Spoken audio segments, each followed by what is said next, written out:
Alright, when I first got the car, this is what it looked like. The fuel filler was down low based on where the gas tank was on that chassis. I decided to change the chassis to the Corvette style. Had to raise it up, and so gas tank falls pretty much where you'd expect to see it on a mid-year Corvette.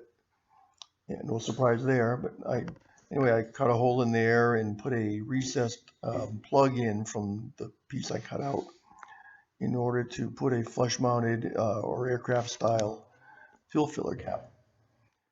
And so plugged up the back hole where the other one was, and here's what the cap looks like, flush mounted, not screwed in yet, but it will be when I finish up the body work. Works by a simple flip up the tab, quarter turn, pop out, nice retainer chain.